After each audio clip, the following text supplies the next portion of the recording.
Have you ever wondered what it would feel like to suddenly wake up one evening? Not in your bed, not in your familiar neighborhood, but in the shadowed silence of the Middle Ages. Picture this: you open your eyes, and the world around you is not glowing with the hum of electricity or the soft blue light of your phone screen, but with the pale silver wash of the moon. There are no cars humming outside, no street lamps, no neon signs. Instead, you hear the creak of wooden carts rolling down muddy paths, the clanging of distant church bells, and the eerie echo of a wolf's howl breaking through the stillness of the night. And in that moment, every shadow becomes more than darkness. It becomes a possibility, a secret, maybe even a threat. Before we take the first steps into this journey through the strangest and wildest myths that people once believed, I want to ask you to pause for a second. Go ahead and like this video. Tell me where in the world you are listening from, and subscribe to the channel if you are truly ready to dive deep into this hidden world. Because once you begin walking these medieval roads with me, you will see that the Middle Ages were not simply about knights and castles. They were a time when fear and imagination ruled, when the boundary between what was real and what was myth blurred so completely that people could hardly tell the difference. In our modern world, you might laugh at the idea of a dragon flying above your town, or a witch whispering in the woods just beyond the village. But imagine for a moment living without science textbooks, without internet searches, without telescopes or microscopes to prove what is real. Back then, if you saw something strange, a streak of fire racing across the night sky, or a neighbor suddenly struck with a mysterious illness, you did not turn to science. You turned to stories, to beliefs passed down from parents, priests, and traveling storytellers who claimed to know the secrets of the world. Think about how terrifying that would be. Imagine walking home after sunset. The wind stirs the trees and you hear branches snap in the distance. To us, it is just the woods settling.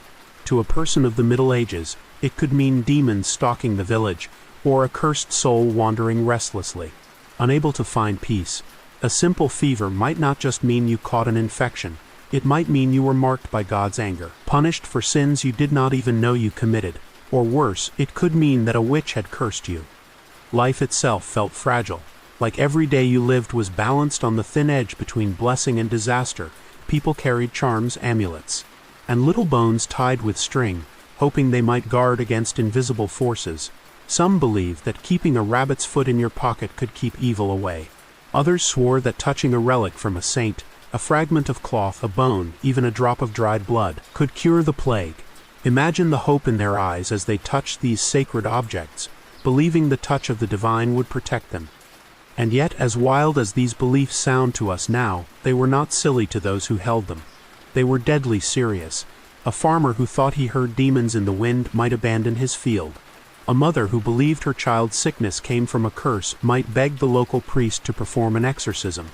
And a king, hearing that a comet streaking through the sky was a sign of doom, might prepare his armies for war, convinced that the heavens themselves were warning him.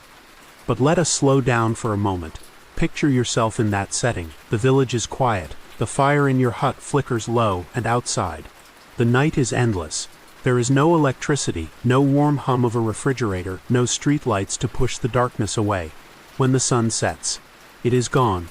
The night belongs to shadows. Every sound seems louder, every shape in the dark more alive. The question is, if you lived there, without the comfort of science, without the safety nets of modern life, would you believe those shadows were empty, or would you see them as alive, filled with spirits, demons, and strange creatures watching from just beyond the firelight? And maybe, just maybe, you would feel a shiver run down your spine at the thought that the myths were true. That is the world we are about to step into. Close your eyes for a moment and picture the night sky, stretched wide and endless. Today, if you see a strange flash of light, you might think of meteors, satellites, or even airplanes. But in the Middle Ages, when the heavens seemed alive with mystery, people looked upward and saw something else entirely. Dragons. To them, dragons were not just fairy tale creatures locked away in dusty books. They were real. They soared above the earth, breathing fire, leaving trails of smoke and casting shadows across villages. When a storm broke suddenly, when lightning cracked and thunder rolled, people believed dragons were battling in the sky, clawing and snapping at one another. Their roars were not thunder to medieval ears, they were the growls of beasts older than mankind. It might seem laughable now, But remember the context. Most people never traveled more than a few miles from their birthplace. They had no telescopes to pierce the heavens. No scientific explanations for storms, eclipses, or comets. So when the sky erupted with violence, the simplest explanation was also the most terrifying. Dragons. Monks who copied manuscripts often included vivid drawings of dragons twisting around the margins, their scales glinting with gold ink, their wings spread like those of bats. Maps of the world sometimes warned sailors with the words, "Here be dragons," as if the very oceans boiled with monstrous serpents ready to strike. Imagine being a farmer, your fields battered by hail. Crops are ruined and hunger looms. You look at the sky and ask who has angered the dragons. Maybe your village sinned. Maybe your neighbor offended heaven. Or maybe the dragon simply decided to punish you, because in the medieval mind, creatures like dragons were not only real, they were divine messengers, punishers, and symbols of chaos. Here's something fascinating. Many believe dragons guarded vast treasures, gold, jewels, crowns, all hidden in caves protected by beasts who could incinerate you with a single breath. This idea did not just inspire fairy tales. It gave moral lessons. The dragon represented greed, temptation, and the dangers of desiring too much. Heroes who slew dragons were not just warriors, they were spiritual champions, defeating sin itself. But think for a moment, what if you lived then? You walk home at dusk and you see strange lights in the sky. Maybe it is northern lights, or a comet blazing a trail. Would you believe it is just natural, or would your heart race, convinced you had glimpsed the wing of a dragon, curling like smoke against the stars? Even kings feared these creatures. Chronicles tell us of rulers consulting priests when storms seemed too violent, fearing that dragons in the heavens were omens of rebellion, invasion, or death. Entire battles were delayed because a dragon-shaped cloud appeared at sunset, taken as a divine warning. Can you imagine a whole army frozen, trembling, not by weapons but by the shape of mist in the sky? Science eventually gave explanations, but the truth is, myths of dragons did not disappear, they transformed. Today, they live in our fantasy novels, in movies, in video games. But for the medieval mind, there was no fantasy. Dragons were as real as wolves, as present as storms. To believe otherwise would have been stranger than to accept them. And here's a thought experiment for you. What if just for one night dragons had been real? What if those thunderclaps were not just sound but the crash of wings? What if lightning was not static but fire? Would we, even in our modern certainty, be so bold as to deny them? Or would we, like our ancestors, huddle closer to the fire, whispering prayers against the beating of unseen wings above? The myth of dragons was not just about fear. It gave people a way to explain the unexplainable, to place meaning into the chaos of nature. And in that sense, dragons were not only monsters, they were teachers, guardians of mystery, reminding humans how small they truly were under the vastness of the sky. Imagine standing in a medieval marketplace. The air is thick with the smell of roasted meat, hay, and smoke from torches. Merchants shout promises of fine cloth, rare spices, and silver trinkets. But at one particular stall, a crowd gathers, whispering in awe. On the wooden table lies something long, spiraled, shining faintly in the sun. The merchant declares with pride, a unicorn horn. In the Middle Ages, unicorns were not just symbols on a tapestry or illustrations in the margins of books. They were believed to be real creatures, wandering through enchanted forests, shy and untamable. And the most precious part of the unicorn was its horn, believed to have miraculous powers. People thought it could cure poison, heal diseases, and even protect someone from evil spirits. To understand how powerful this belief was, you need to picture the fear that haunted daily life back then. Poison was not a distant idea. It was a real threat. Rivals at court might slip poison into your wine. A jealous neighbor could lace your food. A careless mistake in foraging for mushrooms might kill you by morning. Without modern medicine, without laboratories to test what was safe, people sought protection wherever they could, and so the unicorn horn became the ultimate defense. Noblemen and kings would pay fortunes for a piece of what they believed was unicorn horn, often carved into cups or goblets. Drinking from such a vessel, they believed, would neutralize any poison. Imagine a banquet in a castle, torches blazing, music playing, nobles laughing nervously as goblets were raised. Each sip carried the hidden fear of betrayal, but the belief in the unicorn horn gave them confidence. Of course, in reality, many of these so-called horns were not from unicorns at all. They were narwhal tusks brought by traders from the far north. To a medieval buyer, the difference was impossible to detect. Who had ever seen a narwhal in those days? The merchants kept their secret. And the myth grew stronger. A single tusk could be worth more than gold, traded across kingdoms as a priceless relic. But let us step into the shoes of a villager for a moment.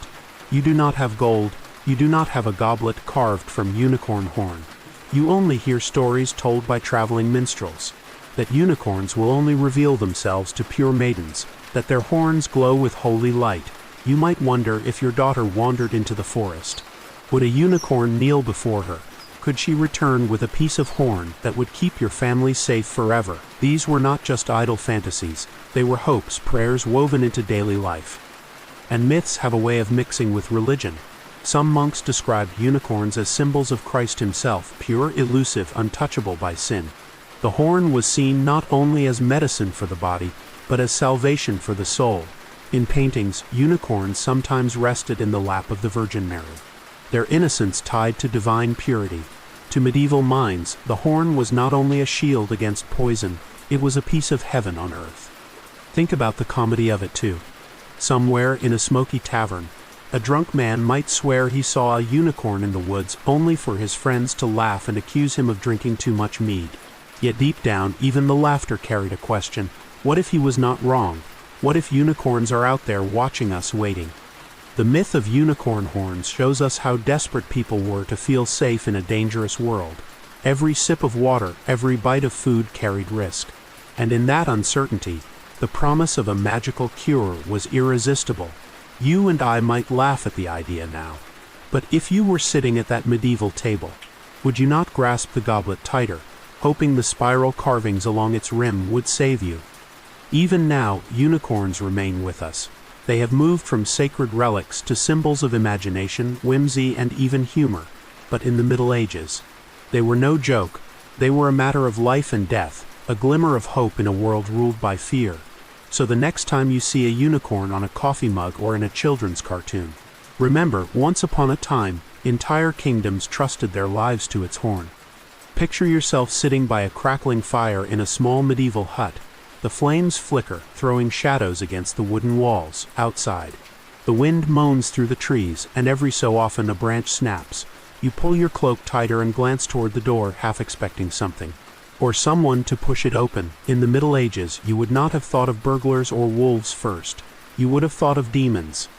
For people of that time, demons were not metaphors. They were not just symbols of temptation in sermons. They were real, tangible presences that lurked in the corners of the night. Priests preached about them with fiery certainty. Artists painted them as grotesque figures with twisted faces, claws, and wings. And ordinary villagers believed demons might at any moment slip into their homes, whisper into their ears, or drag them into darkness. Why such fear? Life in the Middle Ages was already brutal. Illness, famine, war, and sudden death surrounded everyone, without science to explain infections or storms. The human imagination filled in the gaps. A child struck with fever was not sick, he was possessed. A woman crying out in the night was not suffering from nightmares. She was being tormented by an incubus, a demon who preyed upon sleeping women. Every shadow became suspicious. Every sound in the dark was a warning. The church reinforced these fears. Demons were said to be fallen angels, servants of Satan, prowling the earth in search of souls. Monks wrote manuals describing how demons tempted men in dreams, how they slipped into the body through food, drink, or even the very air. Imagine living with the belief that the invisible world was more dangerous than the visible one, that at any moment, unseen claws could grasp your soul. One of the most chilling beliefs was that demons could shape-shift. They could appear as animals, a black dog lurking at the crossroads, a raven staring from the church roof, a cat with glowing eyes that followed you home. Villagers often killed such animals out of fear, convinced they were demons in disguise, even today. Echoes of these fears remain in old superstitions about black cats or owls calling at night. Let us pause for a moment and place yourself there. Imagine lying in bed, the straw mattress scratching beneath you. The hut is silent except for the fire's last embers. Suddenly you feel pressure on your chest. You cannot move. You cannot breathe. Today we might call this sleep paralysis. But in the Middle Ages, it had another name, the demon sitting on your chest. Countless people described the same experience, convinced that a creature from hell pressed down on them in the night, trying to steal their soul.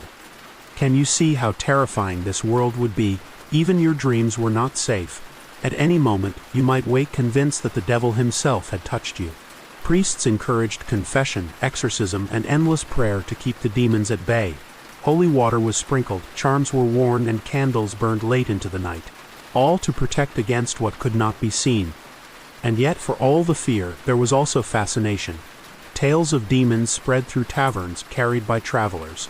People whispered of crossroads where you could bargain with a demon for riches, love, or power. Some even joked, half seriously, that the only way a poor farmer could suddenly become wealthy was by making a pact with the devil. Fear and envy tangled together, and suspicion followed anyone who rose too quickly in fortune. Now let us ask the question, if you were there in that fragile world of candlelight and whispers, how would you feel? Would you laugh off the priest's warning?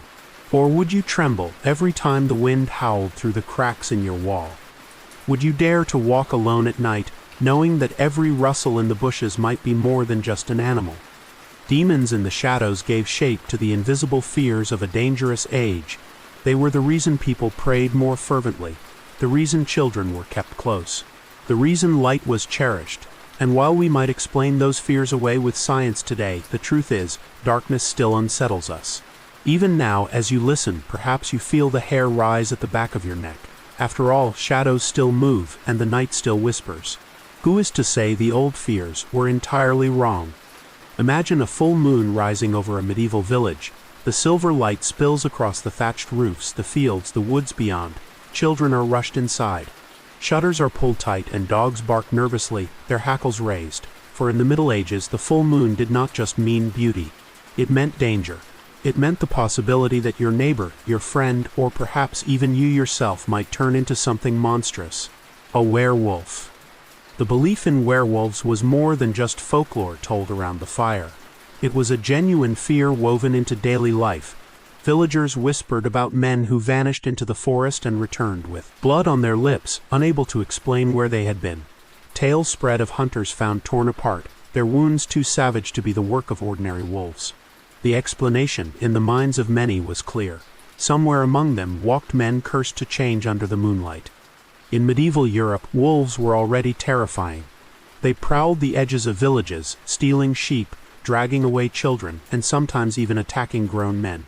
But the idea of a wolf that was once a man, one who might live among you by day only to transform by night, was far more horrifying. It turned every stranger, every unfriendly glance, into a possible threat. Church records tell us of trials where accused men confessed to being werewolves, often under torture. They claimed they had sold their souls to the devil in exchange for power, slipping into wolf form to roam with dark freedom. Some insisted they wore enchanted belts or salves that gave them the ability to transform. Others swore they were cursed, doomed to howl at the moon until death released them. Can you imagine sitting in court as a trembling farmer explains how he became a wolf, how he crept through the fields on all fours, how he craved raw flesh? The judges, stern-faced, did not laugh. They nodded, asked questions, and sometimes condemned the accused to death.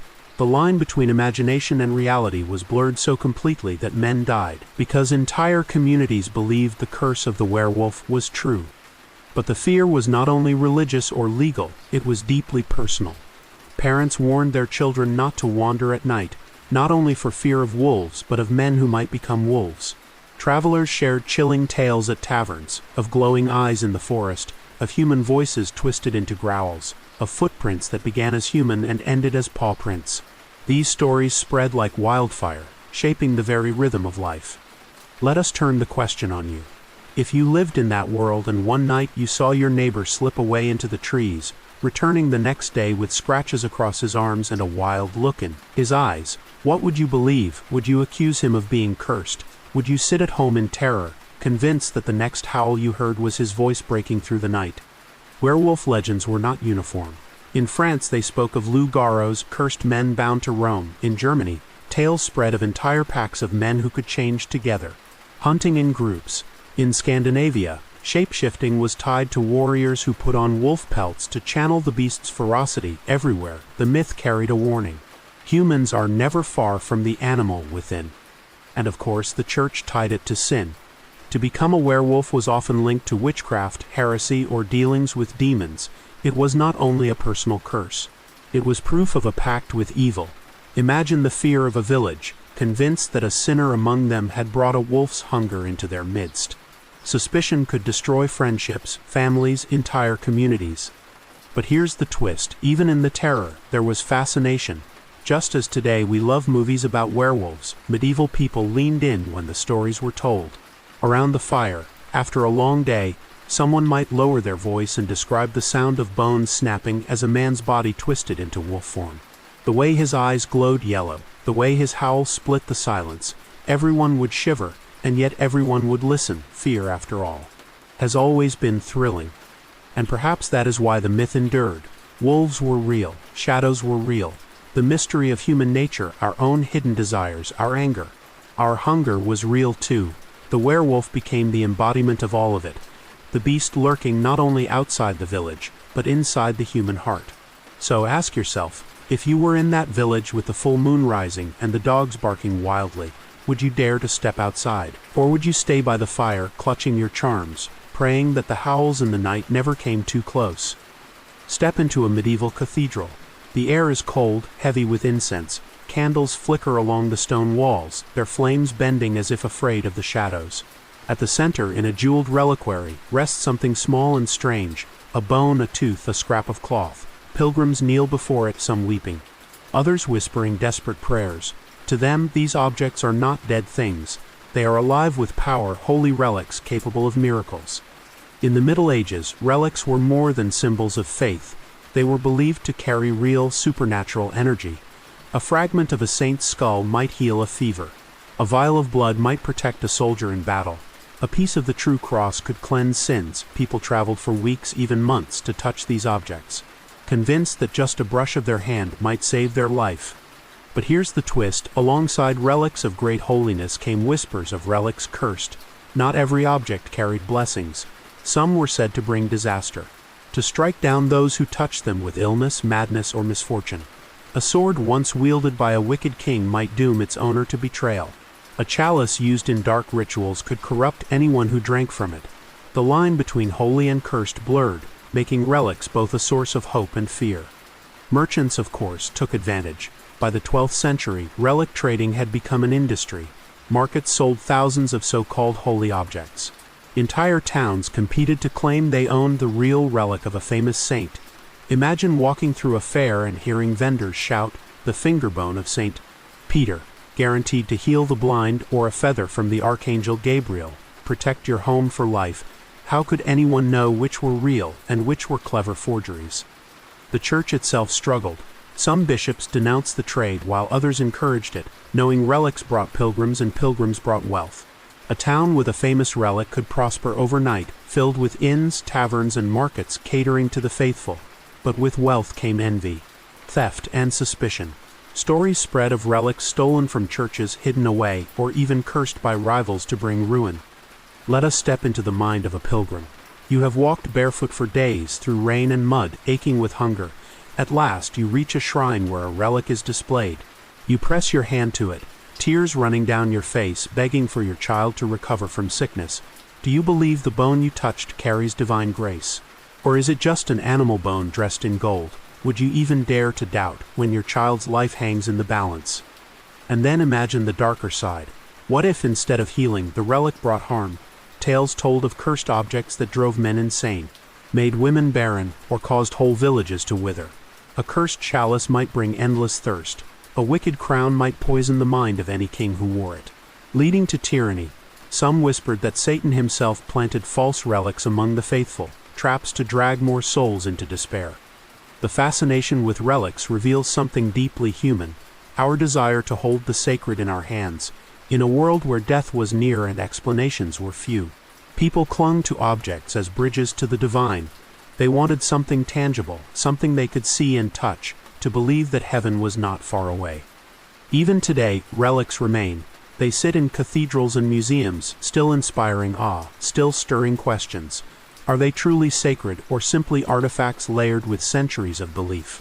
And what of the cursed ones? Did they ever exist, or were they only shadows of fear? Here's the question for you.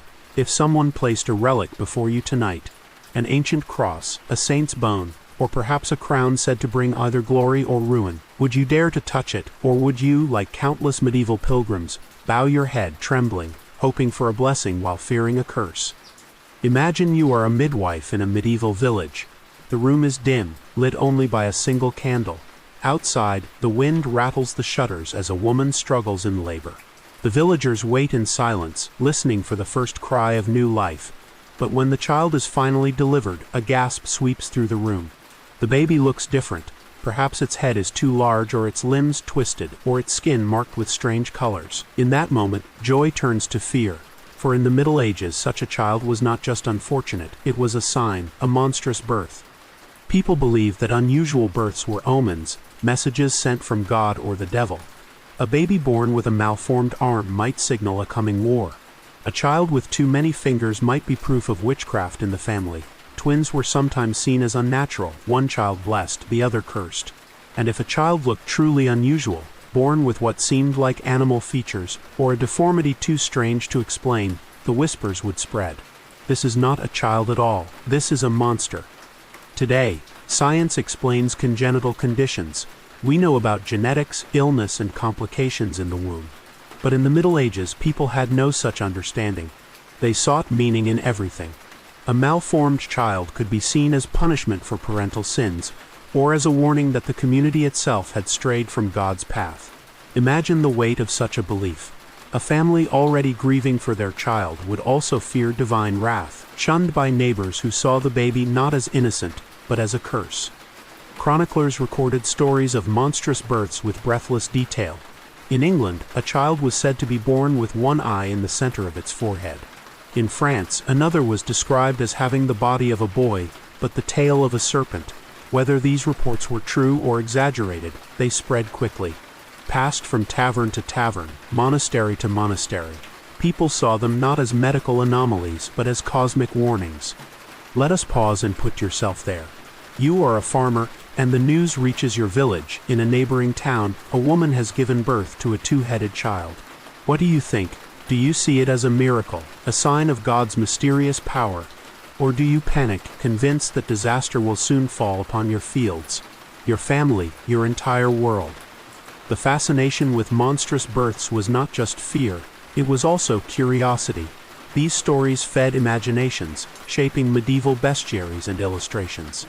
Artists drew hybrids, half-human, half-animal creatures that blurred the line between myth and reality. To some, these drawings were proof that such beings walked the earth. To others, they were reminders of how easily humanity could fall from grace. Of course, laughter also had its place. In taverns, drunk men might joke that a man who looked too strange was surely born under a bad moon. Half demon, half fool. But behind the laughter, the unease lingered.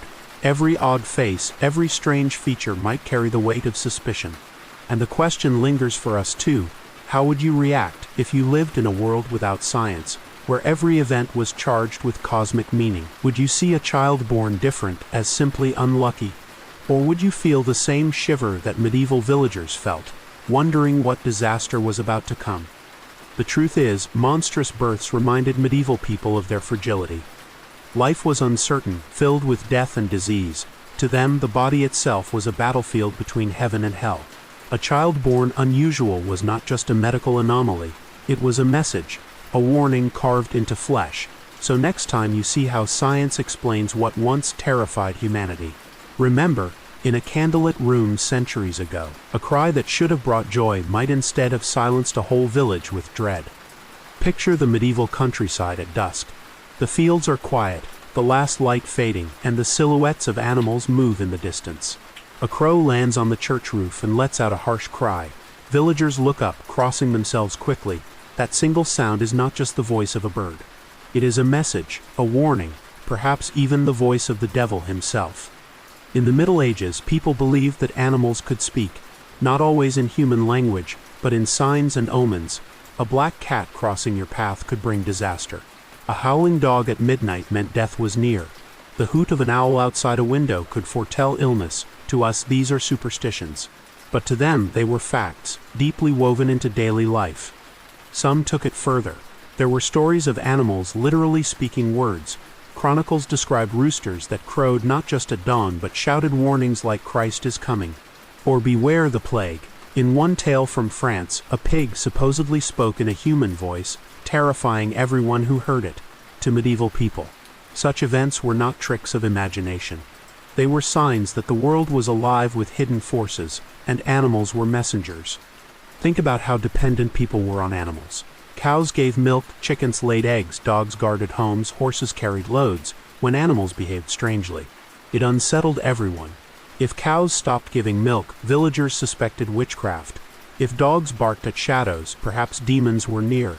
Even natural patterns of migration or behavior became heavy with meaning. A flock of birds flying south early might mean a harsh winter. A swarm of insects could signal famine. Animals were weather vanes of fate. Now imagine being a villager and hearing your neighbor's rooster crow 3 times at midnight. Would you shrug it off as a noisy bird, or would your heart sink?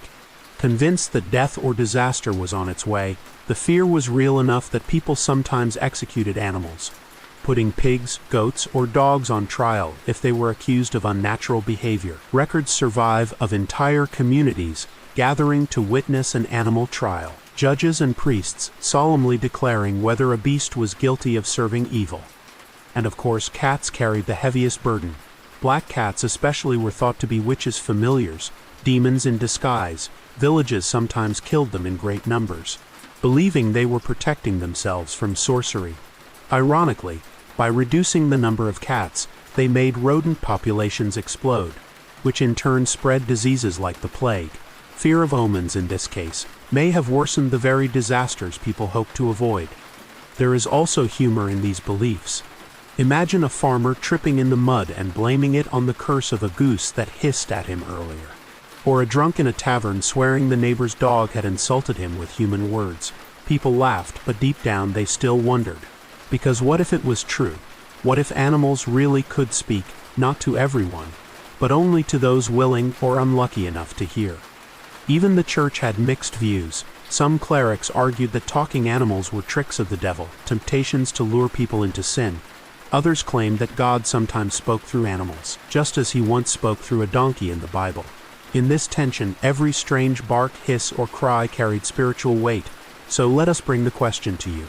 If you lived then, and you walked home under the moonlight only to hear an owl call your name, or thought you did, would you laugh it off, or would you quicken your steps, whispering prayers, hoping the omen would pass you by? Talking animals and omens reveal how people once saw the world, not as silent and mechanical, but as alive, full of voices trying to guide or warn them. And perhaps even now, when a crow lands nearby and stares a little too long, or when your dog growls at an empty corner of the room, you feel a flicker of that old unease. After all, who can say for sure what animals truly know and what they might be trying to tell us?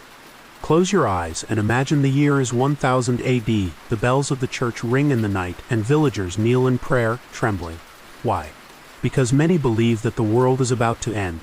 The calendar has turned, the 1000th year has arrived, and with it, fears of Judgment Day. People look to the sky for signs, storms, comets, eclipses. Each unusual event is a message from heaven that time itself is running out. In the Middle Ages, the fear of the apocalypse was not a distant worry. It was an everyday shadow. Priests preached about it. Poets wrote verses filled with fire and ash. Farmers whispered about dreams where the earth split open and angels descended. To them, the end was not someday, it was soon. Predictions of the end came in many forms. When Halley's comet blazed across the sky in 1066, people thought it was the sword of God cutting down kingdoms. During plagues, famine, or earthquakes, sermons thundered with warnings that the last judgment was near. Entire towns would gather in churches, confessing sins, hoping to be spared.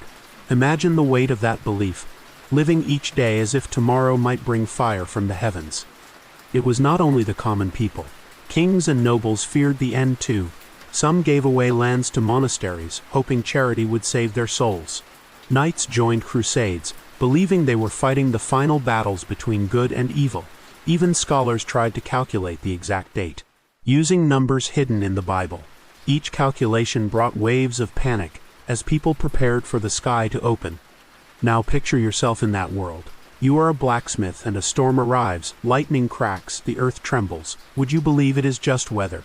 Or would you fall to your knees, convinced that the trumpets of Revelation are about to sound? Apocalypse predictions were powerful because they gave meaning to chaos. A plague was not just disease, it was divine punishment. A comet was not just a rock, it was a flaming messenger. These beliefs comforted people as much as they terrified them. If disaster was God's will, then suffering had purpose. If the world was ending, then there was hope of paradise after. But these fears could also cause chaos. Some prophets used them to gain followers, declaring themselves chosen to lead through the final days. Crowds abandoned homes, following these visionaries into the wilderness. Families split apart as some prepared for doomsday while others clung to daily life. And when the predicted day passed without fire or angels, the disappointment was crushing, but never enough to end the cycle. Soon, another preacher, another sign, another date would arise. Even laughter had its place. In taverns, men joked about whether the world would end before their debts came due, but beneath the humor, the fear was real. At night, when the sky flashed with storms, many hearts pounded with dread. And here's something fascinating. Despite centuries of predictions, the world did not end, and yet the myths gave medieval people a lens through which to understand their lives. By expecting the end, they sharpened their sense of urgency, their longing for salvation, their fear of sin. The apocalypse was always near enough to matter, but never close enough to arrive. So let me ask you, if you lived then, and the church bells rang at midnight while lightning split the sky, would you finish your meal calmly? Or would you clasp your hands in prayer, whispering apologies for every sin, certain that the world itself was about to vanish in fire? Imagine standing in a valley surrounded by towering mountains. The peaks rise so high that clouds cling to their sides, and boulders the size of houses litter the ground.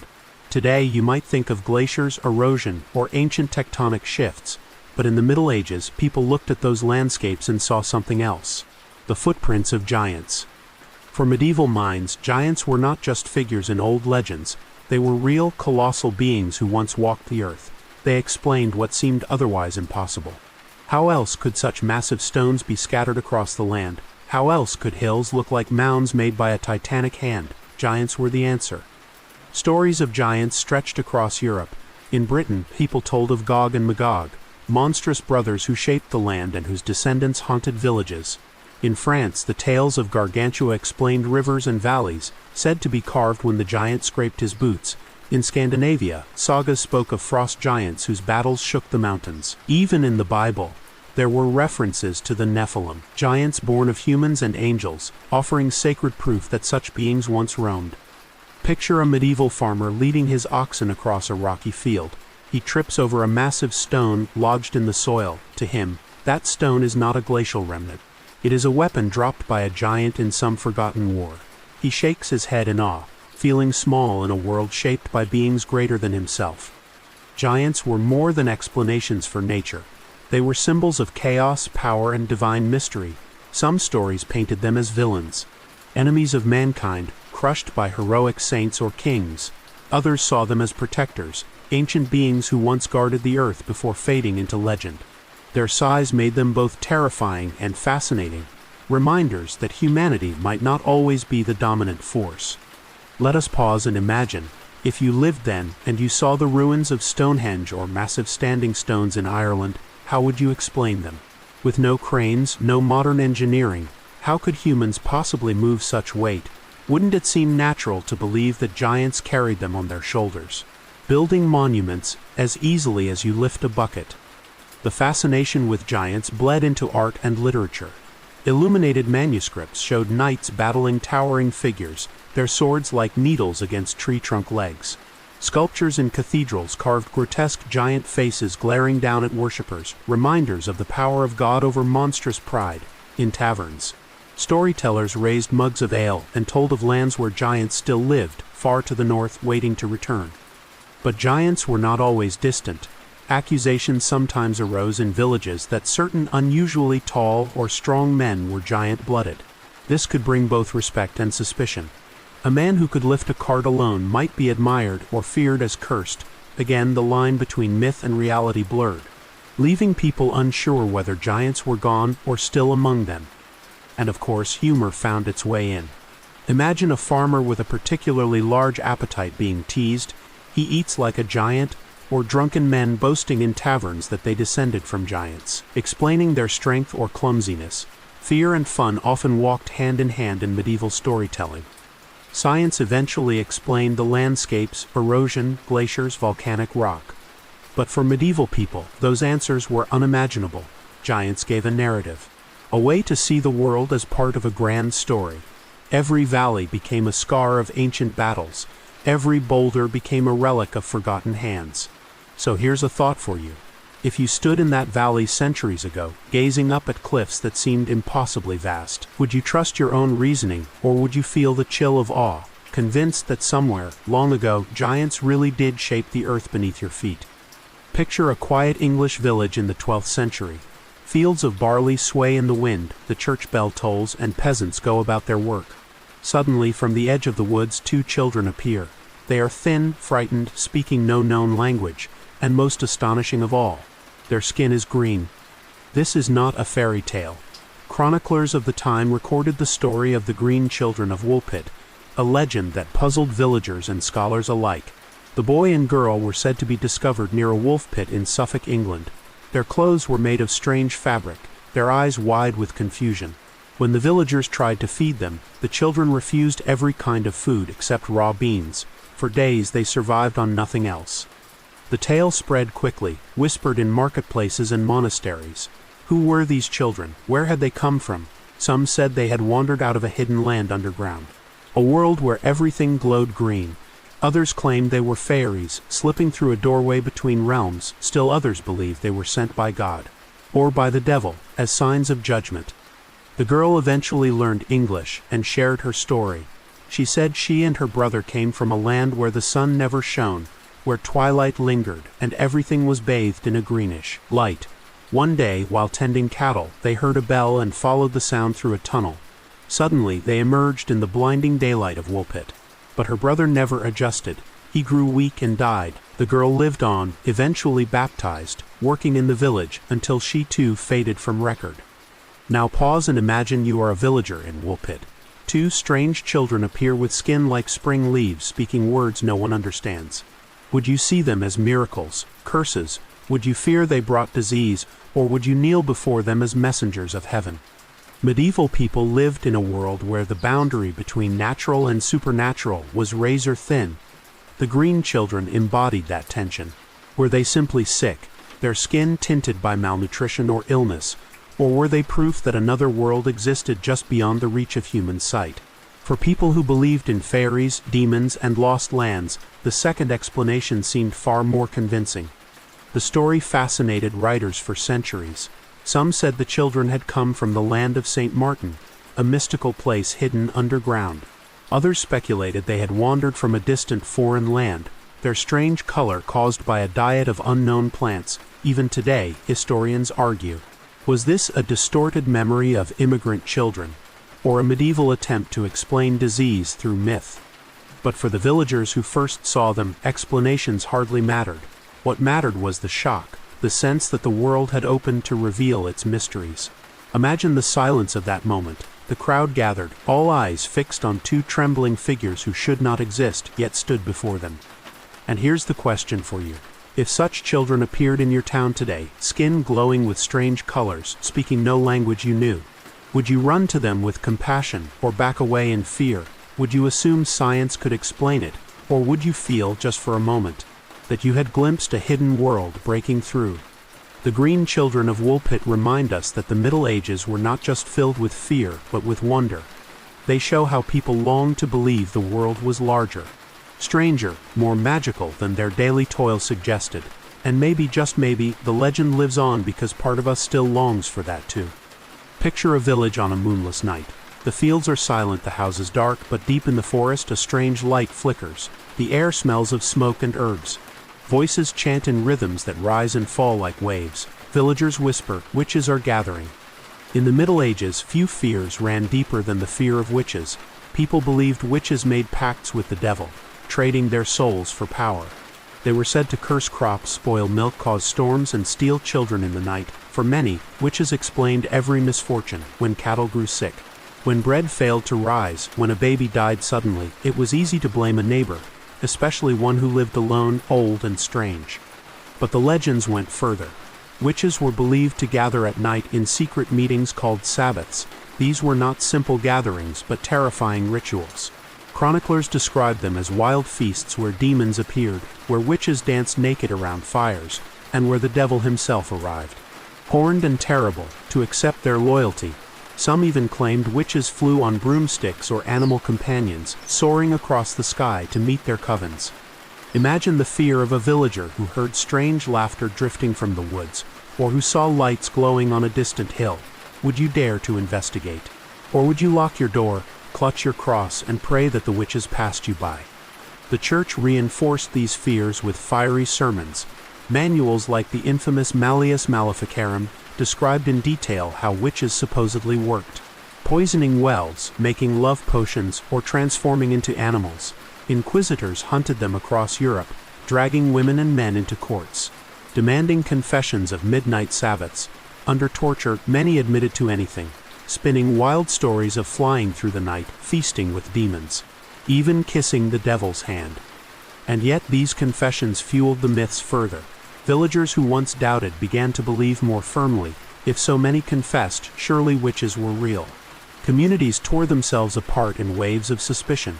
Friend turned against friend, neighbor against neighbor, mothers against daughters. But why did people believe so strongly? Part of the answer lies in fear of the unknown. Disease, famine, and sudden death had no clear explanation. Witches provided one. If life was fragile, then surely someone must be to blame. And blaming a witch gave people the illusion of control. Burn the witch, and perhaps the crops will grow again. There was also fascination in the terror. In taverns, men joked about witches who could turn into cats or seduce priests. Children dared each other to run past the homes of suspected witches at night. Even as people trembled, they could not resist telling and retelling the stories, adding darker and stranger details each time. Now put yourself in their shoes.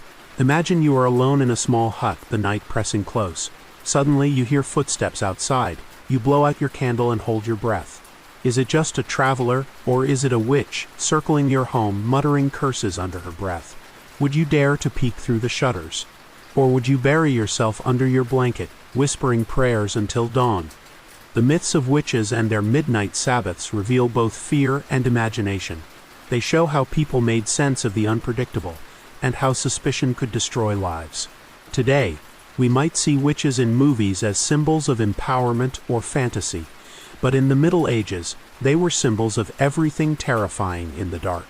The unknown, the dangerous, the forbidden. And perhaps the chilling part is this: fear of witches never truly died. Even now, stories of dark gatherings under the moon continue to haunt our imagination. And maybe, if you listen closely on a quiet night, when the wind shifts and the shadows stir, you might still hear the echo of laughter rising from the woods. Imagine stepping into a medieval apothecary.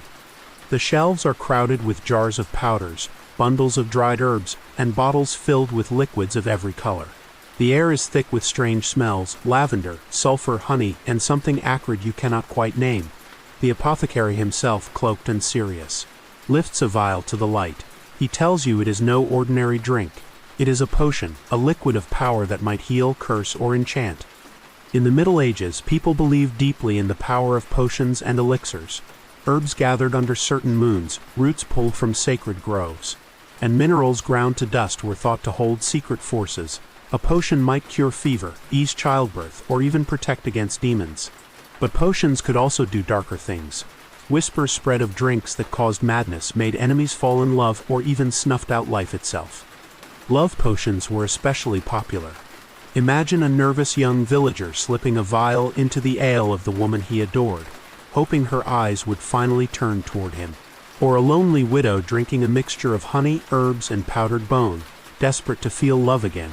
Some potions may have been harmless, more suggestion than science, but the belief in their power was real enough to shape lives. Elixirs of life fascinated both peasants and kings. Could there be a drink that granted youth, strength, or even immortality? Alchemists claimed to seek such elixirs, mixing mercury with herbs, or distilling liquids in secret chambers. For most people, a potion that promised even a day of better health was miracle enough. But for the ambitious, the dream of eternal life was irresistible.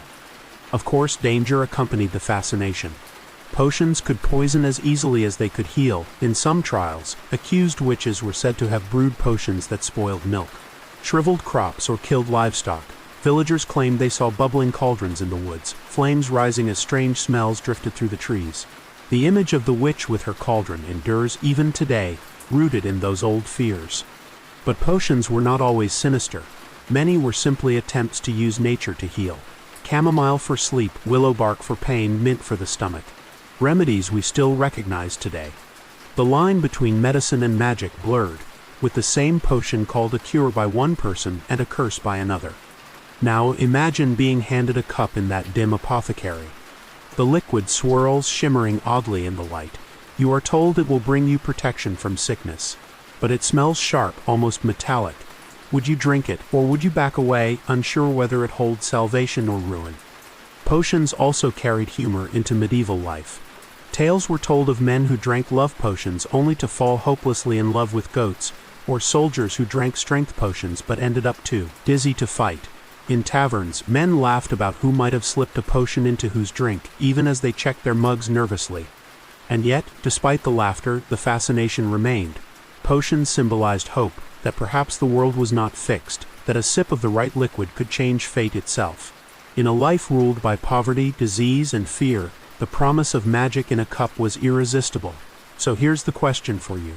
If tonight someone placed a vial before you, shimmering with colors you cannot name, promising love, health, or eternal life, would you dare to drink? Or would you set it down, remembering the countless medieval souls who trusted such elixirs, only to discover too late what they truly contained? Imagine walking through a medieval town in the year 1348.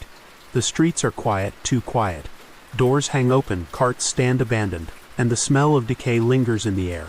Somewhere a bell tolls slowly, marking another death. This is the time of the plague, the Black Death, a disease that swept across Europe and killed millions. But to the people who lived through it, the plague was more than a disease. It was punishment. Without modern science, no one understood bacteria or fleas.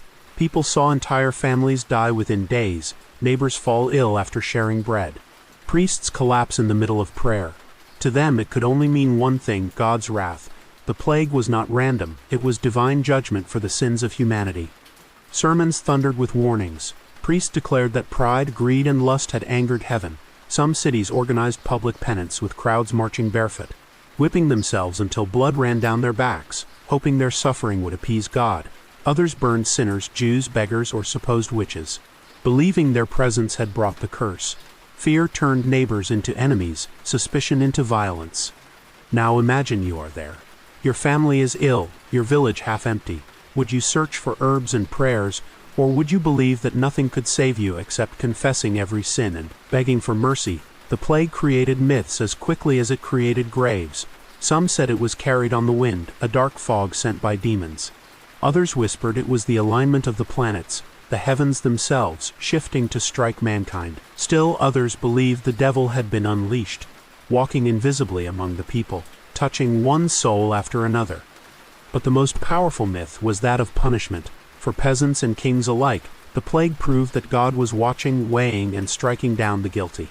Imagine the terror of believing every cough, every fever, was a divine message that your soul was at risk. Yet even in the horror, fascination grew. Tales spread of villages where holy relics drove the plague away, or where prayers to a saint protected survivors. Pilgrims rushed to these sites, desperate for salvation. Merchants sold charms, powders, and even scraps of clothing said to protect against the disease. Fear fueled faith and business. Of course, some people laughed bitterly at the idea. In taverns, men joked that if the plague was God's punishment, then heaven must be very busy indeed. But beneath the jokes lay real dread. No one was safe, even the rich died, even the priests died, when the most powerful shared the same fate as the poorest. The sense of cosmic judgment only deepened. Science eventually uncovered the truth. Rats carried fleas, fleas carried bacteria. But in the 14th century, that explanation was unthinkable. Instead, the plague became part of a larger story: humanity's sins, heaven's fury, and the constant fear that the end of the world was near. So here's the question for you. If you had lived in that time and the air smelled of smoke and death, would you cling to reason and search for earthly cures?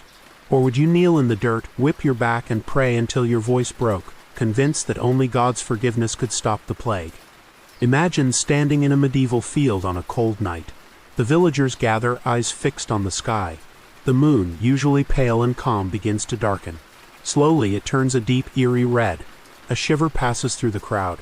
To us this is a lunar eclipse. To them it was a blood moon, an omen of war, famine, or the end of the world. In the Middle Ages, celestial events carried enormous weight. The heavens were seen as the canvas of God, each star and planet placed with intention. If something unusual happened, an eclipse, a comet, a strange alignment, it was not chance, it was a message, and a blood moon was one of the most terrifying messages of all. Priests preached that the blood moon was a warning of divine wrath. Chroniclers wrote of kingdoms collapsing soon after red moons. Farmers whispered that crops would fail, or that plagues would spread. Soldiers sharpened their swords, convinced that battles lay ahead. To see the moon dripping red above the earth was to feel that heaven itself had turned against you. Of course, some explanations lean darker still. People believed demons or witches could manipulate the moon, drinking its light or staining it with blood. Tales spread of sorcerers casting spells during eclipses, harnessing the strange energy of the heavens. A blood moon became not only a warning but also a weapon, proof that dark forces were at work in the night sky. Now picture yourself as a villager in that moment. The moon hangs red and heavy above your home. Do you run to the church and fall to your knees? Do you grab your family and hide indoors? Or do you stare upward in awe, unable to look away from the terrifying beauty? Other celestial signs carried similar weight. Comets with their blazing tails were seen as fiery swords slashing across the heavens. When Halley's Comet appeared in 1066, many thought it heralded the fall of kings, and soon after, William the Conqueror invaded England. Solar eclipses, when the sun itself seemed to vanish, were even more terrifying. Imagine standing in the middle of a summer day, and suddenly finding the world plunged into darkness. Birds fell silent, dogs whimpered, and people screamed, convinced the end had come. Astrologers held great power in this world. Kings consulted them before wars, asking whether the stars promised victory. Merchants asked about the best times to travel. Lovers asked whether the heavens blessed their unions. The sky was a book of secrets, and those who claimed to read it shaped the fate of nations. Of course, laughter followed too. In taverns, men joked that the stars had nothing to say about their debts or their wives' tempers. But even as they laughed, they looked nervously upward when the night sky burned too brightly. The truth is, medieval people lived in constant relationship with the heavens. Without city lights, the night sky was a dazzling, overwhelming presence. Every change, every flicker of light felt personal, and perhaps in a way they were not wrong. The cosmos does shape us through seasons, tides and rhythms of time. They just filled the gaps with stories, and those stories gave meaning to their fears. So here's the question for you. If you stood in that field centuries ago, and the moon turned blood red above you, would you see science? Or would you feel the same chill, the same certainty, that something greater and more terrible was about to unfold? Imagine the silence of a medieval night. The village is asleep, the only sound the rustling of the wind through thatched roofs. Suddenly, a figure appears at the crossroads, a pale shape glowing faintly in the moonlight. A traveler freezes, heart pounding. The figure drifts closer, its eyes hollow, its form wavering like mist. In the Middle Ages there was no doubt this was a ghost, a restless soul trapped between worlds. Ghosts were among the most deeply believed myths of the time. They were not thought of as harmless illusions, but as real presences that could bless, curse, or terrify the living. For medieval people, the dead were never entirely gone. If proper rituals were not performed, or if sins weighed too heavily, souls lingered. They returned to haunt the living, demanding prayers, penance, or revenge. Churchyards were filled with such stories. Monks recorded tales of spirits walking the cloisters, moaning for forgiveness. Peasants swore they saw their dead relatives knocking at doors, begging for candles to be lit in their memory. Soldiers claimed fallen comrades marched beside them in ghostly armor, urging them to continue the fight. These apparitions were not always frightening. Some ghosts came as warnings, urging loved ones to change their ways. Others guided travelers through dangerous lands. But many were terrifying, appearing grotesque with flesh rotting, eyes hollow, their cries echoing in the night. To encounter such a spirit was to be reminded of death, judgment, and the thin line separating the living from the dead. Let us pause and imagine yourself there. You are a farmer walking home from the fields. The night is foggy, and suddenly you hear footsteps behind you. You turn, no one. Then a cold breath brushes your neck and you see a shadow where none should be. Do you run, do you pray, or do you fall to your knees? Convinced a ghost has chosen you. The church taught that ghosts were often souls in purgatory, trapped between heaven and hell, needing prayers from the living to be released. Families lit candles, donated to monasteries, and prayed endlessly for the dead, hoping their loved ones would not return restless. Ghost sightings reinforced this belief, proof that the souls of the departed still lingered nearby. But not all explanations were holy. Some said ghosts were demons, wearing the faces of the dead to lure the living into sin. Others believed witches could summon spirits to torment enemies. This uncertainty made every ghostly encounter more terrifying. Was the pale figure your grandmother, begging for prayers, or was it a demon in disguise, waiting to drag you into the dark? Humor, of course, crept in as well. In taverns, drunk men might boast of wrestling a ghost, or tease each other for screaming at shadows. Children dared each other to walk past graveyards at night, laughing nervously as their imaginations painted spirits in every corner. Fear and laughter walked side by side, making ghost stories a favorite pastime, and yet the fear remained real. Villagers avoided crossroads after dark, believing ghosts lingered there. Bells were rung to chase spirits away. Graves were salted to keep the dead from rising. The world was full of invisible presences, and the living had to tread carefully. Even today, ghost stories endure. We may explain them as tricks of the mind, reflections of grief, or tricks of light, but step into an old graveyard at midnight, and you may feel that same chill medieval villagers once felt, the certainty that the dead are closer than we like to think. So here's the question for you. If tonight, on your way home, you saw a pale figure waiting at the corner, would you tell yourself it was only your imagination, or would you feel, deep down, the old truth of the Middle Ages, that ghosts are real and some souls never rest? Picture a crowded cathedral in the heart of medieval Europe. Candles flicker, smoke from incense drifts upward, and hundreds of eyes are fixed on a single reliquary. A golden case said to contain the bones of a saint. Suddenly, a woman who had been blind for years cries out, "She can see!" The crowd gasps. Priests shout praise and the story spreads like wildfire. A miracle has happened. In the Middle Ages, miracles were not just possible, they were expected. Saints were believed to be living bridges between heaven and earth. Even long after their deaths, their relics, bones, teeth, scraps of clothing were thought to carry holy power. Pilgrims traveled hundreds of miles to touch these objects, hoping for cures, blessings, or protection. Chroniclers recorded countless miracles. A knight wounded in battle touched a saint's shrine and rose healed. A mother dipped her fevered child's blanket near a relic, and the baby recovered overnight. Farmers prayed to saints for rain or protection from locusts, and when the weather changed, the miracle was declared. Of course, skeptics existed. Even then, some whispered that priests exaggerated or even staged miracles to attract pilgrims and donations. But for the vast majority, miracles were proof of God's presence on earth. In a world where death and suffering were constant, the idea that heaven could break through with sudden healing or blessing brought hope. Imagine being a pilgrim on such a journey. You have walked barefoot for days, your feet blistered, carrying your sick child in your arms. You enter a cathedral, the chants echoing, the relics shining in the dim light. You kneel, tears in your eyes, praying with every ounce of your being. And then your child stirs, breathing easier, color returning to his cheeks. Would you doubt the miracle, or would you join the chorus of voices praising the saint? Miracles were not only about healing. Tales spread of saints calming storms, multiplying food, or even raising the dead.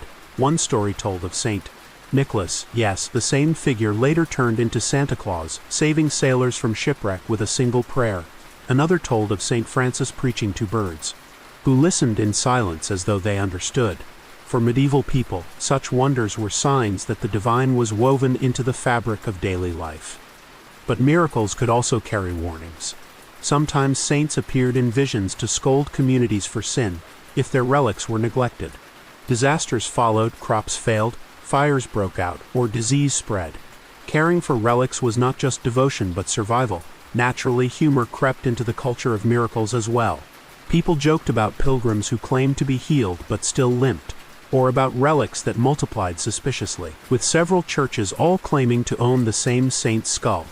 But even the jokes showed how central miracles were to medieval imagination. The cult of saints shaped Europe. Cathedrals were built around relics, cities grew wealthy from pilgrimages, and entire wars were fought over sacred bones. The belief in miracles influenced politics as much as faith, reminding kings and peasants alike that the saints watched from beyond, ready to intervene. So here's the question for you. If tonight you walked into a dimly lit cathedral and saw someone rise from a wheelchair, their face glowing with joy, would you explain it as coincidence, medicine, or fraud? Or would you feel, as medieval people did, that you had just witnessed heaven itself touching the earth? Imagine a cold night in a medieval forest. The wind howls through the trees, and somewhere in the distance, a wolf answers with a chilling cry. A traveler hurries along the path, clutching his cloak tighter. But in the Middle Ages, the fear was not just of ordinary wolves. It was of men who could become wolves. Werewolves. To medieval people, the line between human and beast was not as fixed as we think today. Tales spread across Europe of men cursed to transform beneath the full moon.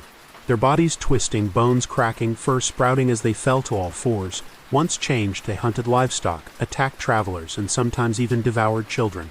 Entire villages lived in terror that one of their neighbors might be hiding such a monstrous secret. The myths of werewolves took many forms. In France, they spoke of the loup-garou cursed by sorcery or sin. In Germany, stories told of soldiers turning into wolves on the battlefield, fighting with unnatural ferocity. In the Nordic lands, sagas described warriors wearing wolfskins who could channel the strength and savagery of beasts. These figures blurred the line between legend and reality, part myth, part cultural memory of fierce fighters. Imagine being in a small village where livestock vanish in the night. Hoofprints are found, but no thief. Then, one morning, a shepherd swears he saw a neighbor's eyes glowing yellow in the moonlight. Whispers spread. Suddenly, everyone watches that neighbor closely, convinced he might transform again when the next full moon rises. Werewolves were not just random monsters. They embodied deeper fears. They represented the possibility that anyone, your friend, your brother, even you, could lose control, surrendering to the beast within.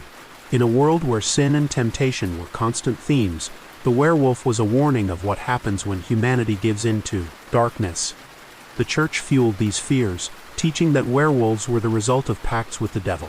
Sermons warned that those who abandoned God could be cursed to roam the earth as beasts. Trials were held where accused men confessed, often under torture, that they had prowled as wolves, tearing flesh with their teeth. Whether these men believed their own confessions or simply broke under pain, their stories convinced communities that werewolves were real. But not all stories were grim. Some tales spoke of werewolves who retained their humanity, helping rather than harming. A legend from Ireland told of a clan cursed to live as wolves but who still practiced Christian faith, guiding travelers and protecting them from danger. These rare stories showed a fascination not only with fear but also with the idea that even in monstrous form, goodness could survive. Now picture yourself again in that medieval forest. The moon rises, full and bright. You hear twigs snapping nearby. Do you run, clutching a cross and praying you are faster than the beast? Or do you stand frozen, wondering if the shape in the shadows is just a wolf or a man you once called neighbor? Shapeshifters were not limited to wolves. Tales abounded of men turning into bears, cats, even owls. Witches were said to slip into animal skins to prowl the night unseen. For people surrounded by dark forests and unexplained dangers, the idea that enemies could change form was both terrifying and believable. Humor crept into the myths as well. In taverns, men joked that their wives must be shapeshifters, since they turned from sweet to terrifying overnight. Children dared each other to howl like wolves under the full moon, scaring their friends. Even as fear lingered, people found ways to laugh at the shadows. Science later dismissed these tales as superstition, explaining them as disease, psychological illness, or simply fear twisted into story. But for medieval minds, werewolves and shapeshifters were part of reality. They explained strange deaths, missing animals, and the darkness lurking within every human soul. So here's the question for you. If tonight the moon glowed full and silver, and you heard footsteps too heavy to be a wolf but too light to be a man. Would you trust reason, or would you feel the same fear your ancestors once felt, that perhaps somewhere close the beast within man still waits to emerge? Imagine stepping into a medieval church. The walls are cool stone, the air heavy with incense, and at the center lies a reliquary, a golden chest said to hold the finger bone of a saint. Pilgrims kneel before it, touching the glass, whispering prayers, hoping to carry home a blessing. But not all objects of the Middle Ages inspired hope. Some, people believed, carried curses, dark powers that brought misfortune to anyone who touched them. Relics were at the heart of medieval faith. Bones of saints, pieces of the true cross, vials of holy blood, these were treasures believed to hold divine power. Pilgrims traveled great distances to touch them, sometimes crawling on hands and knees to show devotion. Miracles were said to flow from relics. The blind gained sight, the lame walked, storms cleared, and crops flourished. Relics connected ordinary people to the sacred, giving them hope that heaven was near. But where holy relics inspired awe, cursed objects stirred dread. Stories spread of jewelry stolen from graves that brought madness to the thief, of swords that demanded blood from their owners, of rings that carried misfortune to every hand that wore them. In a world where invisible forces ruled life, objects could become vessels of blessing or of doom. Imagine a merchant buying a beautiful goblet, only to find his family falling ill soon after. Villagers whisper, "The cup is cursed," or a knight returning from battle with a jeweled amulet taken from an enemy. Suddenly his luck turns sour, his horse dies, his crops fail, his children grow sick. Was it simply bad fortune, or did the amulet carry the enemy's curse? Church leaders often warned against such superstitions, insisting that only God had true power. But even they relied on relics to inspire faith. Cathedrals were built to house them, cities grew wealthy from pilgrimages, and rivalries broke out over who owned the most powerful relics. Meanwhile, ordinary people clung to charms, believing that objects could shield them from evil or doom them to misery. The fascination with cursed objects bled into folklore. Tales told of knights who could not put down their swords, compelled to fight until death. Of books bound in human skin that whispered dark secrets to readers. Of crowns that brought not glory but insanity to the kings who wore them. These stories reflected real fears, that power always came with a price, and that the objects we treasure might end up owning us. Let us pause and imagine yourself there. A traveling peddler offers you a relic, a splinter of the true cross he claims, or a silver ring said to bring wealth. You cannot prove its origin, but you feel the weight of the decision. Do you risk buying it, hoping for a miracle, or do you fear that hidden within the object lies a curse waiting to unfold? Humor crept into these beliefs too. In taverns, men joked about boots that must be cursed because they always leaked, or dice that brought nothing but bad luck. Yet even in jest, the fear of cursed things lingered. Science now tells us relics were often forgeries, and cursed objects nothing more than coincidence. But in the Middle Ages, when unseen forces were thought to shape every moment, these objects carried real power, because people believed they did. So here's the question for you. If tonight someone placed in your hands a jeweled ring, glittering with beauty but whispered to be cursed, would you slip it on anyway? Or would you set it aside, remembering the countless medieval souls who trusted objects, only to find themselves caught in the weight of unseen forces? Picture the faded wall of a medieval church. Painted across the plaster is a strange and haunting image, skeletons dancing in a circle, their bony hands clasped with kings. Peasants, priests, and children alike. Some grin, some weep, but all are caught in the same macabre rhythm. This was the danse macabre, the dance of death. A powerful symbol of the Middle Ages. In a world ravaged by plague, famine, and war, death was never far away. The dance of death reminded everyone that no matter one's rank, king or beggar, noble or priest, death claimed all. The skeletons pulled the living into their circle, showing that in the end, crowns, gold, and prayers could not save anyone. It was terrifying, but it was also strangely captivating. The origins of the dance of death are uncertain. Some say it began as plays performed in cemeteries, with actors dressed as skeletons leading villagers in processions. Others believe it started as art after the Black Death, when whole communities were wiped out. Whatever the beginning, the message was clear. Life is fragile, and death spares no one. Imagine walking into a chapel after surviving an outbreak of plague. Half your neighbors are gone.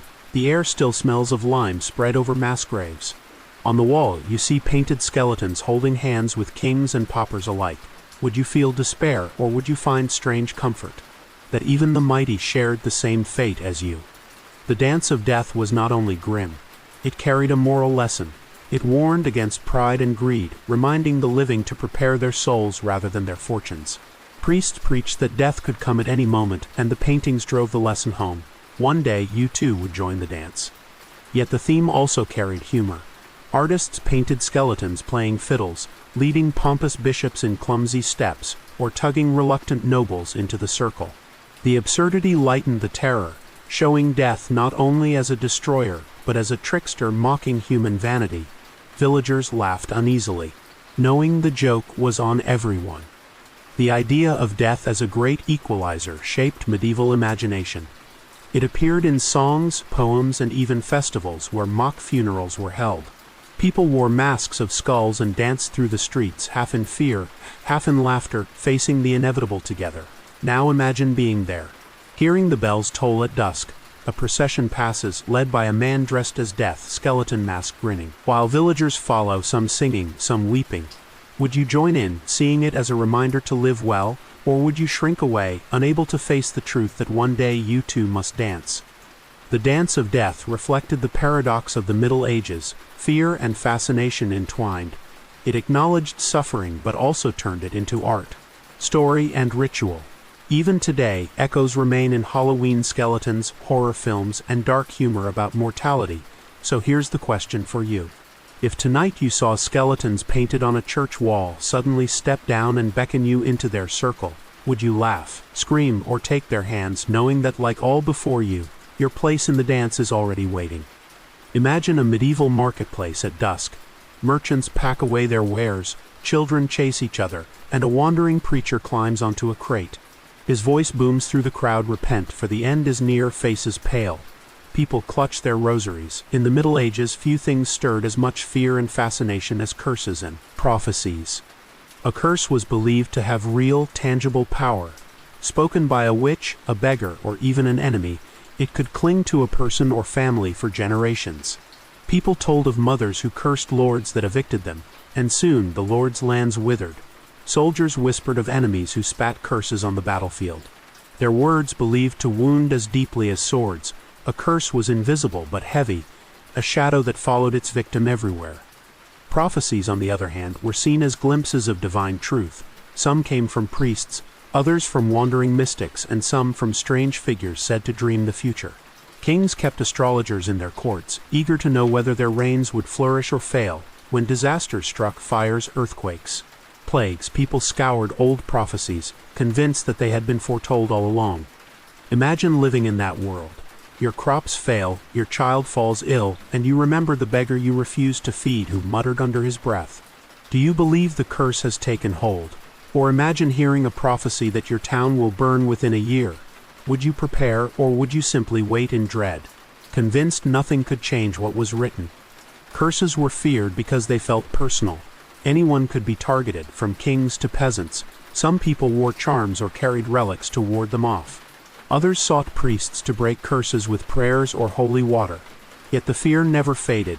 Even a simple insult could take on the weight of a curse if spoken in anger by the wrong person. Prophecies, meanwhile, shaped politics. If a prophecy said a king would fall, rebellions gained courage. If it promised victory, armies marched with greater confidence. Entire wars were fought under the banner of prophecy, each side convinced heaven had declared the outcome. Of course, not all prophecies were grim. Some promised blessings, a golden age of peace, a child who would grow to be a savior, or rains that would end famine. These hopeful prophecies gave comfort, just as curses gave fear. Both shaped decisions, both filled conversations, and both made people feel they lived in a world guided by forces beyond themselves. Humor found its way here too. Villagers joked about false prophets whose predictions failed, calling them drunkards or dreamers. Children teased each other with mock curses, laughing when nothing happened. Yet even the jokes carried unease. What if this time the words stuck? The fascination with curses and prophecies shows how medieval people saw words as powerful. A spoken phrase could bless or doom, guide or destroy. In a time without modern science, language itself carried supernatural weight. So here's the question for you. If someone today looked you in the eye and cursed your family, Would you laugh it off as nonsense, or would you feel a chill, remembering the countless medieval souls who believed that words, mere words, could shape destiny? Picture a dusty road stretching across medieval Europe. Along it walk men and women of every class, peasants with patched cloaks, nobles on horseback, monks in sandals. Some carry staffs, others clutch relics or charms. Their destination, a holy site, the tomb of a saint, a cathedral said to house a fragment of the true cross, or even distant Jerusalem. These were pilgrimages, holy journeys that defined much of medieval faith. For medieval people, a pilgrimage was not just travel. It was an act of devotion, sacrifice, and hope. Some walked barefoot for hundreds of miles to atone for sins. Others undertook the journey in search of healing, believing that touching a relic or kneeling at a shrine could cure even the gravest illness. Entire families joined pilgrimages, their carts filled with supplies, their songs echoing across the countryside. Imagine yourself on such a road. Dust clings to your clothes, your feet ache, and you have no guarantee of safety. Robbers lurk, storms strike, and food is scarce. And yet every step feels holy. Each mile brings you closer not just to a place but to God. The most famous pilgrimages drew thousands. Santiago de Compostela in Spain, where the bones of St. James were said to rest, became one of the greatest destinations. Rome, with its relics of martyrs, called pilgrims from across Europe. And of course, Jerusalem, though distant and dangerous, was the ultimate goal for many, a chance to walk where Christ himself had walked. Along the way, myths grew. Pilgrims told of springs that appeared miraculously when they prayed, or of strange lights guiding them through storms. Some claimed angels walked beside them, or that demons tried to lure them off the road. These stories reminded everyone that pilgrimage was not just physical but spiritual, a battle between faith and fear. Pilgrimages also shaped culture. Inns, markets, and entire towns thrived along pilgrimage routes. Songs and tales spread from traveler to traveler, mixing languages and customs. A farmer from France might walk beside a merchant from Italy, sharing bread and stories of home. Pilgrimages made the medieval world larger, connecting distant regions through shared devotion. But there were darker sides too. Some pilgrims never returned, dying on the road from hunger, disease, or violence. Others were tricked by false relics or corrupt guides. And not everyone went willingly. Some criminals were sentenced to go on pilgrimage as punishment, forced to walk as penance for their crimes. Still, the belief in the power of pilgrimage endured. People returned home carrying badges or tokens from holy sites, proof of their journey. These objects were worn with pride, like spiritual armor, believed to protect against misfortune. Humor accompanied the hardship as well. Pilgrims joked about sore feet, bad food, or companions who snored loudly and shared lodgings. Tales were told of men who claimed they went on pilgrimage but only reached the next village tavern. Even so, the laughter carried them forward, making the suffering bearable. Now imagine yourself standing before a shrine after weeks of travel. You kneel, place your hand on the cold stone and whisper your prayer. For a moment the aches fade, and you feel a connection beyond yourself, as if heaven is listening. Would you believe your journey was worth it?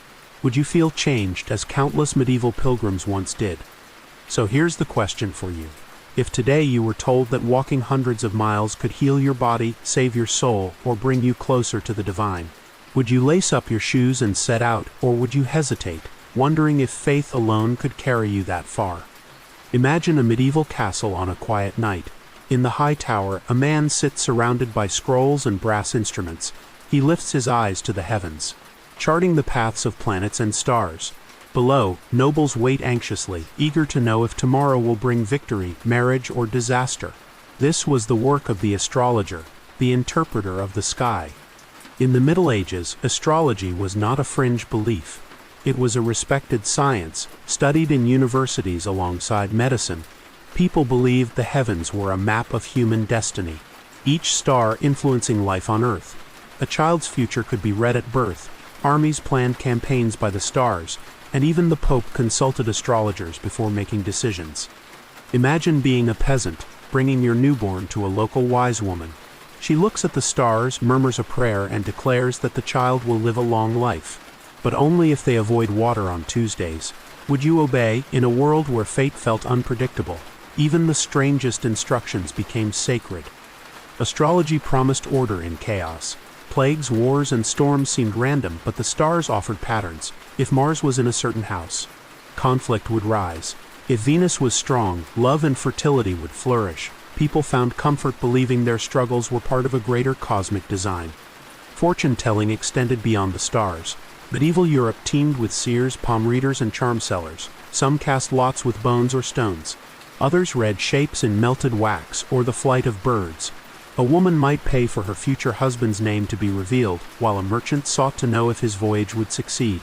Every answer carried weight, shaping choices and fueling hopes or fears. Of course, the church often condemned fortune-telling as superstition or demonic, yet even priests could not resist glancing at horoscopes.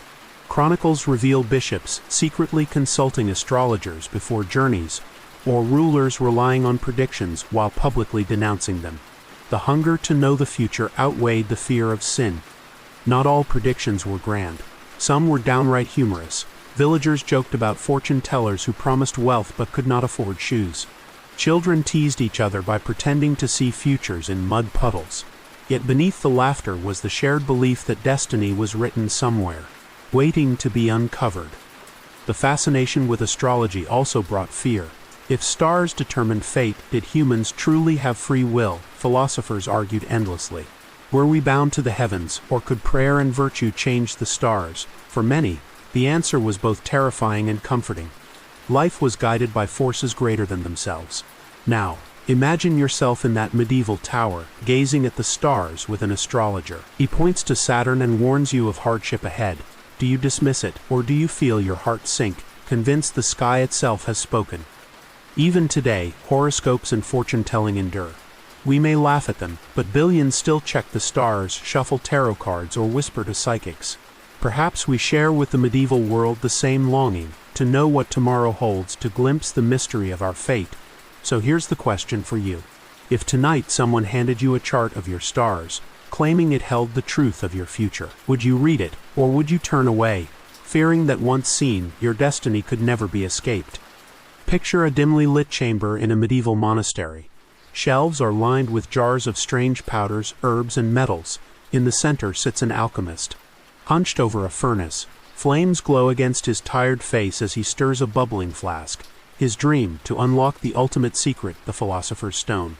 A mythical substance, said to turn base metals into gold and grant eternal life. Alchemy was more than superstition. To medieval minds it was a blend of science, magic, and faith. Alchemists studied the elements, tested combinations, and searched for hidden laws of nature. They believed the world was alive with secrets waiting to be uncovered, and that God had woven mysteries into creation for the wise to discover. The philosopher's stone was the greatest of these mysteries. Said to be red as ruby and harder than diamond, it could transform lead into gold and brew the elixir of life. For kings, it promised endless wealth. For ordinary people, it whispered of healing and immortality. And for the alchemists themselves, it symbolized ultimate knowledge. A union of body, soul, and spirit. Imagine being an apprentice in such a laboratory. Your master hands you a vial and says, "This mixture may explode, or it may bring us closer to eternity." Your hands tremble as you pour. The liquid hisses, smoke rises, and for a moment you believe you are on the edge of a miracle. Alchemy fascinated all levels of society. Nobles funded alchemists in hopes of riches. Monks practiced it in secret, blending it with prayers. Some alchemists were revered as wise men. Others were mocked as frauds or charlatans. The line between genius and trickster blurred, just as the line between science and magic did. Stories spread of men who nearly succeeded. One tale told of Nicolas Flamel, a Parisian scribe said to have discovered the stone and lived for centuries. Others spoke of wandering sages who carried tiny fragments, using them to heal the sick or turn a coin into gold before vanishing into the night. Whether true or not, such stories fueled hope and fear. But alchemy was not only about gold. Many alchemists believed their work mirrored spiritual transformation. Just as base metals could be refined, so too could the human soul. The furnace was a symbol of life's trials, burning away weakness and purifying spirit. The philosopher's stone was not just a rock, but enlightenment itself. Humor found its way into the world of alchemy too. Villagers joked about philosophers who promised gold but only produced smoke. Drunken tavern tales mocked nobles who lost fortunes funding. Dreamers who claimed the stone was just one experiment away. Even so, behind the laughter lay fascination. What if, just once, the dream came true? Now imagine yourself standing before an alchemist's furnace, the heat on your face, the air thick with strange smells. He offers you a chance. Stay, help me, and perhaps you will see the stone revealed. Would you risk your safety, your time, maybe your sanity, chasing a dream of gold and immortality? Today we know alchemy gave way to chemistry, its failed experiments paving the way for real science. But in the Middle Ages, alchemy was hope. Ambition and faith combined. The philosopher's stone was not only a treasure, it was the eternal question of humanity. Can we transform?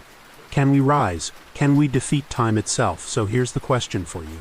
If tonight someone placed in your hands a glowing red stone, said to turn lead to gold and grant endless life, would you use it, or would you hesitate, fearing that some mysteries are too powerful for humans to hold? Picture the close of the Middle Ages. The year is the late 1400s. Printing presses begin to spread knowledge, voyages of discovery expand horizons, and new sciences rise to challenge old beliefs. Yet even as the medieval world faded, the myths it cherished refused to die. They lingered, reshaped, and passed into the stories we still tell today. The people of the Middle Ages lived in a world where mystery and reality overlapped. Ghosts walked through graveyards, saints performed miracles. Curses haunted families, and the stars themselves guided fate. To them, myths were not fairy tales. They were explanations, comforts, and warnings woven into everyday life. As the Renaissance dawned, scholars dismissed some of these beliefs. Doctors began to challenge humors and magic cures. Navigators used mathematics rather than omens. And yet the myths remained. Werewolves still prowled and whispered tales. Relics continued to draw pilgrims. Prophecies inspired kings and terrified peasants. Humanity moved forward, but the shadows of the Middle Ages stretched far behind. Imagine yourself living through that transition. You hear about new worlds across the sea, machines printing books faster than monks could ever copy, and physicians dissecting the human body to learn its secrets. The future feels bright, rational, and unstoppable. And yet, as night falls, you still glance over your shoulder, wary of ghosts in the dark.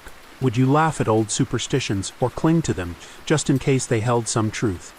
Many of those myths never died because they spoke to timeless human fears and hopes. The dance of death reminded us of mortality, a lesson still relevant today. Astrology promised patterns in chaos, much like modern horoscopes. Alchemy dreamed of transformation, a desire echoed in today's science of genetics and technology. Even werewolves and witches live on in movies and books, proving that medieval imaginations still haunt modern dreams. Humor carried forward too. Medieval jokes about cursed boots or crooked fortune tellers are echoed today in memes and comedy about bad luck and con artists. We still laugh at fear, still soften terror with stories, just as our ancestors did centuries ago. The end of the Middle Ages was not the end of its myths. Instead, it was a rebirth. The myths transformed into literature, theater, and later film. They became metaphors for ambition, greed, love, and death. They continue to shape our sense of wonder, reminding us that even in an age of science, mystery never disappears. Now pause and ask yourself, which of these myths do you secretly believe? Do you glance at your horoscope, carry a lucky charm, or feel uneasy in a graveyard at night? Perhaps you smile at your own superstition, but that smile proves the point. Medieval myths are still alive, woven into the corners of our lives. So here's the final question for you. If myths of the Middle Ages still surround us, shaping how we laugh, fear, and dream, maybe they were never myths at all. Maybe they were truths told in another language. Stories that continue to whisper across centuries, reminding us that the line between past and present is thinner than we think. And so our journey through the strangest, wildest, and most haunting myths of the Middle Ages comes to an end. From ghosts that walked among the living, to saints who worked miracles, to werewolves, curses, and the eternal dream of alchemy, each tale has been a window into the fears, hopes, and imagination of a world long gone, yet not forgotten. Thank you for staying with me until the very end of this long night's story. Before we part, I want to ask you something. Which myth fascinated you the most? Was it the chilling dance of death, the mystery of relics, or perhaps the dream of the philosopher's stone? Share your thoughts in the comments. I would love to hear what captured your imagination. And if there is a legend, a mystery, or a forgotten piece of history you would like me to explore next, let me know. Your voice helps guide where our stories go. So take a deep breath, close your eyes, and carry these whispers of the past with you into sleep. The myths of the Middle Ages may have ended, but in your dreams they still live on. Sweet dreams, and until next time, good night.